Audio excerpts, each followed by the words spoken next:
Before we get started today, hit that subscribe button down below. It doesn't take any time out of your day and it really helps me grow this channel. The Montreal Canadiens finished off their second game in 3 nights against the Edmonton Oilers with a convincing 3-1 victory. Jake Allen played fantastic in his Montreal Canadiens debut. It's something Montreal Canadiens fans haven't been accustomed to in the past. They've been waiting for this type of backup goalie to come in and spell Carey Price for some starts and not have to worry about the repercussions. And Jake Allen did just that. Allen was fantastic in his Habs debut and a nice little ending with Joel Edmondson, his former St. Louis Blues teammate, gifting him the puck after the game. Speaking of Edmondson, I thought that was his best game in a Canadiens uniform by far, although it's only his third contest.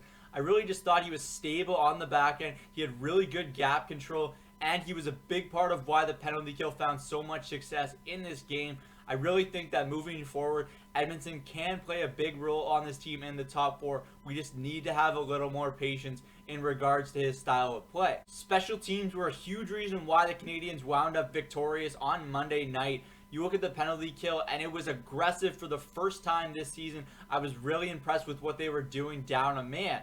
You saw the likes of Jake Evans, Ben Sherratt, Joel Edmondson, Shea Weber, and company play really big roles on the penalty kill, but I specifically really wanted to highlight Jake Evans. You can really notice the speed aspect to his game he added during this offseason, and I think it's going to pay dividends moving forward.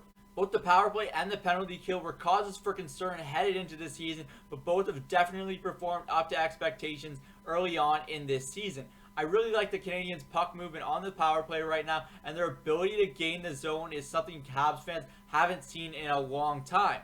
This is a positive for the Canadiens, specifically that beautiful feed by Nick Suzuki leading to the Shea Weber goal that had to go into a booth review.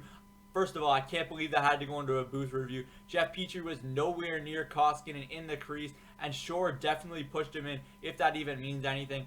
But you have to really like what you're seeing from the Canadiens' power play and that penalty kill. Both were big positives for the Habs in this game. Now, there wasn't a lot I didn't like in this game, but the Canadiens cannot continue to take this many penalties. It's going to be a recipe for disaster no matter how improved this penalty kill is. There are just some penalties in this game that you cannot take, specifically Brendan Gallagher's cross-check in the corner on Darnell Nurse. I know the two of them have a bit of a feud going, but that's just a penalty you could not afford to take, as well as Nick Suzuki's penalty in the third period. Both were penalties that could certainly be avoided. And the last thing I didn't like in this game was Jonathan Drouin's play in the third period that led to the goal that stopped Jake Allen's shutout.